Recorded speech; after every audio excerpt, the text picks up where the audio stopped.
ఆంధ్రప్రదేశ్ ప్రజల ఓట్లతోటి గెలిచి ఎమ్మెల్యేలుగా ఎన్నికై ఈ రోజున ప్రభుత్వంలో ఉప ముఖ్యమంత్రి స్థానాల్లో ఉన్నటువంటి వ్యక్తులు పొరుగునున్న హైదరాబాద్ లో పార్టీలు చేసుకుంటూ సినిమా షూటింగులు చేసుకుంటూ రాష్ట్రానికి రాకుండా టైం పాస్ చేస్తూ ఎంజాయ్ చేస్తున్న వాళ్ళు మమ్మల్ని విమర్శిస్తారా, వాళ్ళకి విమర్శించే స్థాయి ఉందా అంటూ ఆర్కే రోజా నిన్న పవన్ కళ్యాణ్ ఉద్దేశించి ఆవిడ టీవీ ఛానల్ కి ఇచ్చిన ఇంటర్వ్యూలో ఆవిడ చేసినటువంటి వ్యాఖ్యలు ప్రస్తుతం రాజకీయంగా కూడా చర్చనీయాంశంగా మారినాయి. మరి రోజా వ్యాఖ్యలు ఎలా చూడాలి, ఇవే అంశాలు మనతో విశ్లేషించేందుకు సోషల్ యాక్టివిస్ట్ శ్రీలీల గారు ఉన్నారు. నమస్తే. నమస్తే అండి. ఏంటి రోజా గారి కామెంట్స్ వినే ఉంటారు కదా.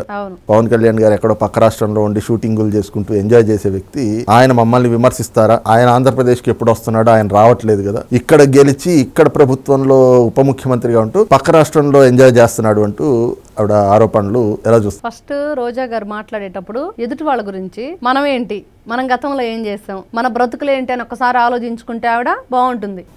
ఎవరన్నా అనేసిద్ది, ఎవరన్నా ఏమన్నా అంటేనేమో బోర్న ఏడ్చేసిద్ది. గ్లిజరిన్ ఏడుపులు, నిజం ఏడుపులు కాదు, గ్లిజరిన్ ఏడుపులే అవి రోజా ఏడ్చేది. మరి గతంలో వాళ్ళ అధికారంలో ఉన్నప్పుడు, ఈవిడ మంత్రిగా ఉన్నప్పుడు వరదలు వచ్చి రైతులు ఇబ్బందులు పడుతుంటే నువ్వేం చేసావు? గొడుగులు వేసుకొని సినిమాలు బ్యాక్గ్రౌండ్ సాంగ్స్ పెట్టుకొని మరి ఆ రీల్స్ ఏయో అవి చేస్తా కూర్చుంది. మరి దాన్ని ఏమంటారు? ఈ రోజున అనారోగ్యంతో బాధపడుతూ హాస్పిటల్ అడ్మిట్ అవటం, పవన్ కళ్యాణ్ గారు సర్జరీ చేయించుకోవటం అన్ని తెలిసిన విషయాలే. సాక్షాత్తు ప్రధానమంత్రి నరేంద్ర మోడీ గారే వచ్చి మరి పరామర్శించడం కూడా చూస్తూనే ఇలాగా వెర్రి మాటలు మాట్లాడుతున్న వాళ్ళని ఏమనాలి చెప్పండి? వాళ్ళ పార్టీ ఏంటి, వాళ్ళ పరిస్థితి ఏంటి, వాళ్ళు చేస్తున్న పనులేంటి, గతంలో మాట్లాడిన మాటలేంటి ఒక్కసారి చూసుకుంటే మరి వీళ్ళు నారా చంద్రబాబు నాయుడు గారి గురించి కానివ్వండి, ఆంధ్రప్రదేశ్ గురించి కానివ్వండి, అమరావతి గురించి కానివ్వండి, ఈ రోజున అధికారంలో ఉన్న కూటమి ప్రభుత్వ నేతల గురించి గానీ మాట్లాడే హక్కు అర్హత వీళ్ళకుందా? అసలు ఎక్కడుండిద్ది వీళ్ళకి? నక్కకి నాగలవక అనుకున్నంత తేడా ఉంది వాళ్ళకి వీళ్ళకి. ఎక్కడ పోల్చుకోవటానికి కూడా మనం అసలు దాన్ని ఊహకు కూడా ఊహించలేని పరిస్థితి అనమాట. ఎందుకంటే ఈవిడ చేసే డాన్సులు, ఈవిడ మాట్లాడే మాటలు ఎంత నీచంగా మాట్లాడిద్దండి. మహిళగా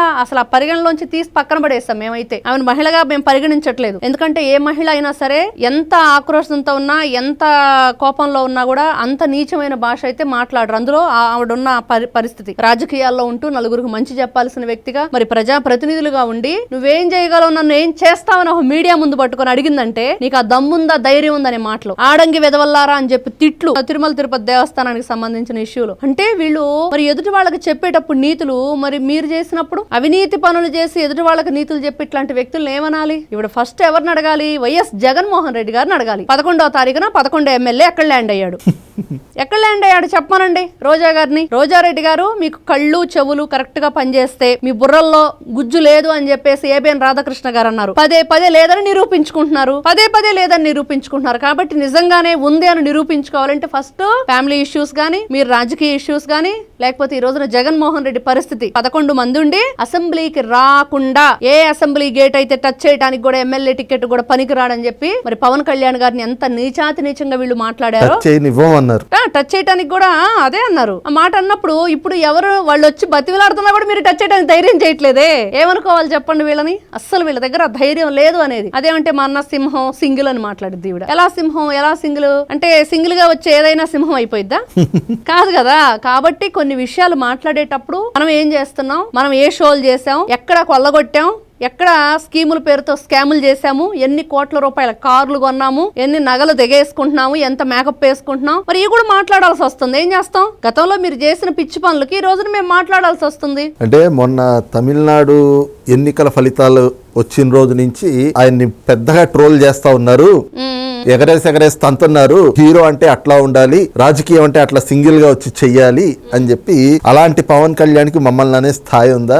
ఆయన ఏంటో, ఆయన స్థాయి ఏమిటో ఆ సోషల్ మీడియా ట్రోలింగ్స్ తోటి అర్థమైపోతుంది. సోషల్ మీడియా ట్రోలింగ్స్ అంటే ఏం చెప్పారు, ఎవరిని సూచించి చెప్పారు, ఏ విధంగా చెప్పారు? వైఎస్ జగన్మోహన్ రెడ్డి గారి ఫోటో పట్టుకోవటం వల్లే ఆయన ఆ మ్యాజిక్ ఫిగర్ ని టచ్ చేయలేకపోయాడు అని. 11 దూరమే. మరి 11 దూరం ఎందుకు? ఆ 11 ఎమ్మెల్యేని పట్టుకున్నాడు కాబట్టి ఫోటోని. అది పరిస్థితి. ఆ విషయం అర్థం కావట్లేదా రోజాకి? అంటే అర్థం కానట్టు నటిస్తుందా? ఏదో చెప్పాలనుకొని ఏం చెప్పలేక అర్థం కాక జగన్మోహన్ రెడ్డికి తగిలేటట్టు మాట్లాడుతుందా? అంతే కదా. మరి ఆయనకి ఈవిడ డైరెక్ట్ గా చెప్పలేక మరి ఆయనకి మరి తగిలేటట్లు కొన్ని మాటలు, కొన్ని అక్కడ జరిగిన సంభాషణ మనకి క్లియర్ గా అర్థమవుతుంది. కాబట్టి ఈ రోజా సెల్మమణి అనే ఆవిడ ఎవరైతే ఉన్నారో మరి ఈవిడ ఫస్ట్ తనేంటి, తన గతంలో చేసిన పనులేంటి, మనం నోరు అదుపులో ఉందా? నారా లోకేష్ గారిని ఏ ఏ విధంగా మాట్లాడిందండి ఆవిడ? చీర కట్టుకొని మాట్లాడితే ఆ చీర నా ఆడబడుచు అని మా వాళ్ళకి ఇస్తానమ్మా, ఏం పర్వాలేదు పంపించు అని చెప్పారు. బుద్ధి ఉండాలి. తిరిగి మళ్ళీ మాట కూడా రాలేదు. ఏం మాట్లాడిద్ది? ఇంకా దానికి ఆన్సర్ కూడా లేదు. ఎందుకంటే గౌరవంగా పెరిగిన వాళ్ళు, 10 మందికి మంచి చేయాలనే ఆలోచనతో ఉండేవాళ్ళు, మహిళలకి గౌరవాన్ని ఇచ్చేవాళ్ళు. అందుకనే నారా లోకేష్ గారు పిల్లల్ని కూడా చేతికి గాజులు తొడుక్కున్నావా, ఆడదానిలాగా ఏడుస్తున్నావేంటి, ఇలాంటి భాషని వాడొద్దు అని చెప్పారు. కాబట్టి మహిళల పట్ల ఎంత గౌరవం చూపిస్తున్నారు,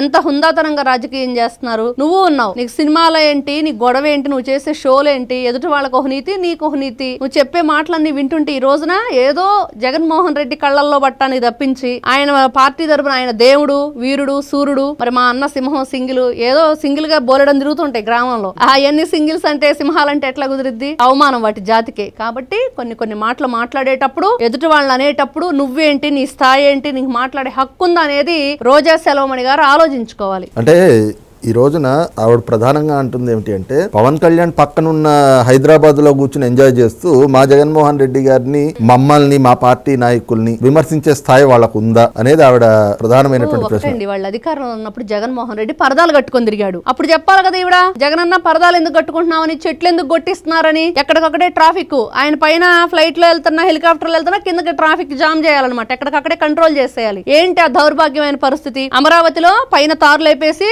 కింద కంకర కూడా ఎత్తుకెళ్లిన పరిస్థితి. మీరు మీ బ్రతుకులకి ఎదుటి వాళ్ళ గురించి మాట్లాడేటప్పుడు మీ అన్న ఏం చేశాడు? 10 మందిలోకి ఎప్పుడైనా వచ్చి ఏదైనా ఒక సభ పెట్టాడా? ఒక మైక్ పట్టుకొని 10 మందిలో మాట్లాడా? ఎవరినైనా మంచి చెడ్డ అడిగాడా? రైతుల కష్టాలు తెలుసుకున్నాడా? ఏమీ లేదు. పరదాలు కట్టుకోవడం తిరగటం మాత్రమే బటన్ నొక్కానని ఒక్కడు చెప్తాడు. ఎందుకు నొక్కాడు ఎవరికి తెలియదు. ఆ బటన్ ఎవరి ఖాతాల్లోకి వెళ్ళే తెలియదు. వాళ్ళ 151 మంది ఎమ్మెల్యేల ఖాతాల్లోకి వెళ్ళడానికి మాత్రమే జగన్మోహన్ రెడ్డి బటన్ నొక్కాడని చెప్పి అనుకుంటున్నారు ప్రజలు. అవి వాళ్ళ ఖాతాల్లోకి వెళ్ళి అని రోజే చెప్పాలి. ఎన్నిసార్లు బటన్ నొక్కితే ఎంత వచ్చినాయి ఆవిడ ఖాతాలో. కాబట్టి అంటే ఇప్పుడు కూడా ఆయన అధికారం కోల్పోయిన తర్వాత వారంలో 5 రోజులు అదే కదా.